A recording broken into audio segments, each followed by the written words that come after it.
Students के लिए best FD credit card कौन सा है। इस वीडियो में मैं आपको आज 3 बेस्ट क्रेडिट कार्ड बताने वाला हूं। तो अगर आप एक स्टूडेंट हो और आपको क्रेडिट कार्ड चाहिए, इन केस आपको सिविल स्कोर जनरेट करना है या किसी भी अदर रीजन के कारण, तो ये आपके लिए one of the best options रहेंगे। तो ये credit cards life time free है और अच्छे ऑफर्स भी आपको इसके साथ मिल सकते हैं। आगे बढ़ने से पहले सबसे इंपॉर्टेंट पॉइंट मैं अभी क्लियर कर देना चाहता हूं कि स्टूडेंट्स को नॉर्मल क्रेडिट कार्ड नहीं मिलता है। नॉर्मल से मेरा मतलब है कि जो भी आप अच्छे कैशबैक वाले जो भी बड़े बड़े क्रेडिट कार्ड्स देख पा रहे हो, वो आपको नहीं मिलेंगे अनटिल एंड अनलेस आपकी कोई इनकम सोर्स हो। अगर आपकी कोई इनकम सोर्स नहीं है तो आपके जितने भी क्रेडिट कार्ड्स आप देख रहे हो यूट्यूब पे, उनको आपको बिल्कुल भी अप्लाई नहीं करना है।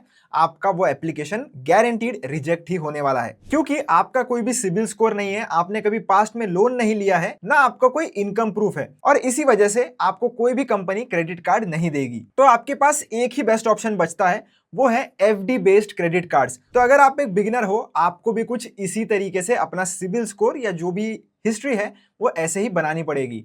मैंने भी इनिशियली एक एफडी बेस्ड क्रेडिट कार्ड ही लिया था और उससे ही मेरा सिबिल स्कोर जनरेट हुआ था, और फिर धीरे धीरे बाद में आप अच्छे क्रेडिट कार्ड्स की ओर अपग्रेड कर सकते हो। अब शुरू करते हैं हमारे थर्ड क्रेडिट कार्ड से, जिसका नाम है एक्सिस का my zone FD credit card. तो इसके लिए आपको एक्सिस बैंक के साथ एक एफडी बनानी पड़ेगी, मिनिमम 15,000 रुपीज और maximum 25 lakh rupees. Minor tax saver FD, flexi deposit, HUF society, trust और कंपनी के नाम वाली एफडी इसमें एलिजिबल नहीं होती है। एक्सिस इस कार्ड को मिनिमल डॉक्यूमेंटेशन और एश्योर्ड अप्रूवल के साथ मार्केट में आपको दे देगा। अब इस कार्ड की बेनिफिट की बात करता हूं। इस कार्ड के बेनिफिट में ऑनलाइन या बॉक्स ऑफिस मूवीज टिकट्स पर 25% आपको कैशबैक मिलता है, लेकिन कैलेंडर ईयर में मैक्सिमम मूवी कैशबैक सिर्फ 1000 रुपीज है। तो अगर आप मूवीज देखना पसंद करते हो तो ये कार्ड आपके लिए बहुत ही अच्छा रहेगा। मतलब अगर हर मंथ 500 की भी मूवी टिकट आप बुक करते हो तो थियोरेटिकली 25% के हिसाब से 125 आपका कैशबैक बनता है, लेकिन साल भर की लिमिट 1000 रुपए है, तो वो ध्यान में रखना। मूवी ट्रांजैक्शंस पर आपको कोई भी रिवॉर्ड पॉइंट्स नहीं मिलते हैं। डोमेस्टिक एलिजिबल स्पेंडिंग पर हर 200 रुपीज के ऊपर आपको 4H रिवॉर्ड पॉइंट्स मिलते हैं। रिवॉर्ड पॉइंट्स की फाइनल वैल्यू रिडेम्पशन कैटलॉग पर डिपेंड करती है, इसीलिए 4 पॉइंट्स को डायरेक्टली 4% कैशबैक बिल्कुल भी मत समझना। फ्यूल ट्रांजैक्शंस के ऊपर आपको 1% का सरचार्ज वेवर मिलेगा। एलिजिबल ट्रांजैक्शन है 400 रुपीज से 4000 के बीच में, और मैक्सिमम बेनिफिट आपको 400 रुपीज पर स्टेटमेंट ही मिलेगा। अब सबसे इंपॉर्टेंट चीज, इसमें चार्जेस कितने हैं। तो ज्वाइनिंग फीस इसमें 500 रुपए है और एनुअल फी 500 रुपए है। बट अगर आप मूवीज देखते हो फ्रीक्वेंटली तो ये एनुअल फीस आप बहुत ही इजीली रिकवर कर सकते हो, क्योंकि 1000 रुपीज तो आपको कैशबैक ही मिल जाएगा।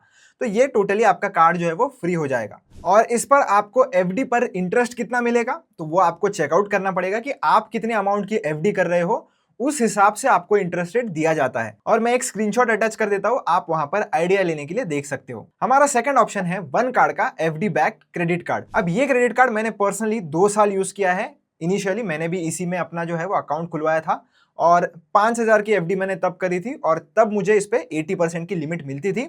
अभी जो चीज़ है वो थोड़ी चेंज हो चुकी है, तो अभी के हिसाब से देख लेते हैं। तो अभी इसका जो ऐप एक्सपीरियंस है वो काफ़ी अच्छा हो गया है। ऐप के अंदर ही आप डोमेस्टिक, इंटरनेशनल, ऑनलाइन, ऑफलाइन और कॉन्टैक्टलेस ट्रांजैक्शंस इंडिविजुअली कंट्रोल कर सकते हो।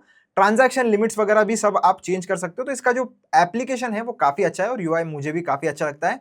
मिनिमम एफडी और लिमिट की बात करें तो वन कार्ड एक खुद बैंक नहीं है, इसके अलग अलग बैंक्स के साथ टाई अप है। तो आप जिस भी बैंक के थ्रू इस वन कार्ड को लेना चाहते हो उसकी सबकी अलग अलग लिमिट होती है, बट आप पकड़ कर चल सकते हो कि 5000 मिनिमम अगर आप एफडी करते हो तो आपको क्रेडिट कार्ड ये मिल जाएगा, और 1 लाख तक की आप जो है वो एफडी कर सकते हो। और इसमें भी आपको 100% की लिमिट नहीं मिलती है, तो 90% की आपको लिमिट मिल जाएगी। जितनी भी आप एफडी कराओगे उसके 90% आपको कार्ड का लिमिट अलॉट हो जाता है। इसके रिवॉर्ड्स की बात करें तो इसमें आपको जो है वो रिवॉर्ड्स पॉइंट्स की सिस्टम देखने के लिए मिलती है। एलिजिबल स्पेंडिंग पर आपको बेस रिवॉर्ड पॉइंट्स मिलते हैं, और आपकी जो टॉप 2 स्पेंडिंग कैटेगरीज होगी उस पर आपको 5x रिवॉर्ड्स मिलते हैं। पॉइंट्स इंस्टेंटली क्रेडिट होते हैं और एक्टिव कार्ड अकाउंट में जनरली एक्सपायर नहीं होते।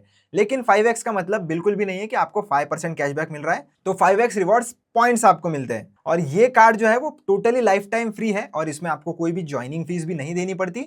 बट ध्यान रखना, बाकी के जो भी चार्जेस होते हैं, अगर आप कैश विड्रॉल करते हो, ईएमआई वगैरह करते हो, तो उस पर सब पे चार्जेस होते हैं, तो वो आपको बिल्कुल भी नहीं लेना है। मैक्सिमम केसेस में आपको इसे बिल्कुल अवॉइड करना है। और नंबर 1 मेरा ऑप्शन है सूर्योदय का stable money RuPay secured credit card. अब इसमें आपको सबसे लोएस्ट एफडी मिल जाती है और यूपीआई का भी ऑप्शन मिल जाता है। मतलब अगर आप एक एवरेज इंडियन स्टूडेंट हो, आपको बहुत ज्यादा एफडी भी नहीं करवानी है, बट सिबिल स्कोर जनरेट करना चाहते हो, तो मिनिमम 1000 रुपए की आप एफडी कर दीजिए, आपको उसके ऊपर क्रेडिट कार्ड मिल जाएगा। तो बहुत ही कम एंट्री प्राइस है कंपेयर टू हमारे बाकी के जो 2 क्रेडिट कार्ड है। और आपको एलिजिबल स्पेंडिंग कैटेगरीज पे 0.5% का इसमें कैशबैक भी मिल जाता है। और आप स्क्रीन पर देख सकते हो कि कौन से बेनिफिट्स आपको इसमें मिल जाएंगे। एलिजिबल ट्रांजैक्शंस पर 0.5% का कैशबैक मिलता है। मैक्सिमम 3000 है पर बिलिंग साइकिल, तो ये भी आप जरूर ध्यान में रखना। एग्जाम्पल के लिए 5000 मंथली एलिजिबल स्पेंडिंग पर आपको 0.5% के हिसाब से 25 रुपीज का कैशबैक मिल जाएगा। एफडी की बात करूं तो एफडी के रिटर्न में इधर आपको सबसे अच्छे इंटरेस्ट रेट मिलेंगे।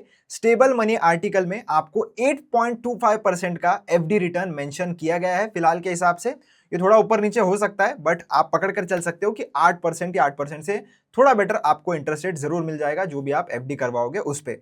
तो बहुत ही अच्छी चीज है। अगर आप इन्वेस्ट भी करना चाहते हो तो उसके ऊपर भी आप ये जो है वो क्रेडिट कार्ड ले सकते हो। आपका कैपिटल भी बढ़ता रहेगा, आपको 0.5% का कैशबैक भी मिल रहा है और आपका सिबिल भी जनरेट हो रहा है। तो बहुत ही अच्छी डील है। और 1000 रुपए सेव करना मैक्सिमम लोगों के लिए बहुत ही ईजी होता है, 1 महीने के अंदर वो सेव कर सकते हैं। तो एंट्री क्राइटेरिया बहुत ही अच्छा है। आप कोई भी रीजन नहीं देख सकते कि आपका सिबिल स्कोर क्यों जनरेट नहीं हुआ है। ये कार्ड भी लाइफ टाइम फ्री है और ज्वाइनिंग फीस भी नहीं है इसमें। और यूपीआई एनेबल्ड कार्ड है, तो मोबाइल के थ्रू अगर आप इसको यूपीआई के साथ कनेक्ट भी कर लेते हो तो चाहो जिधर उधर आप क्रेडिट कार्ड के द्वारा भी पेमेंट कर पाओगे। और कुछ चीजें दोस्तों जो आपको बिल्कुल भी गलती नहीं करनी वो ये है कि ऑटो पे अगर आप एनेबल करते हो आपका क्रेडिट कार्ड पेमेंट करने के लिए, क्योंकि आपको पेमेंट भी करना पड़ेगा, तो कभी भी मिनिमम ड्यू वाला अमाउंट मत भरना। जो भी टोटल ड्यू है उतना अमाउंट भरना है। मिनिमम ड्यू पे आपको 100-200 रुपए बताएगा, बिल्कुल भी नहीं, आपको वो वाला अमाउंट नहीं भरना है। जितना पूरा आपने लिमिट यूटिलाइज किया है उतना ही आपको बिल जनरेट होने के बाद पेमेंट करना है। और दूसरी सबसे इंपॉर्टेंट चीज, कैश विड्रॉल आपको बिल्कुल भी नहीं करना है और कोई भी ट्रांजैक्शन ईएमआई में कन्वर्ट नहीं करना है। अगर आप ईएमआई पर कन्वर्ट करोगे तो बहुत ही हैवी चार्जेस आपसे लिए जाएंगे।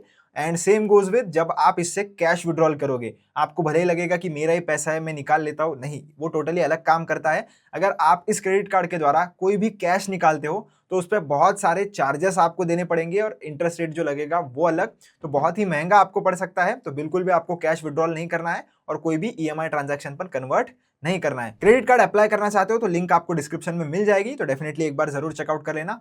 मिलता हूं आपसे ऐसी इंटरेस्टिंग वीडियो में। कोई डाउट या दिक्कत हो तो जरूर पूछ लेना। Till then keep learning keep earning.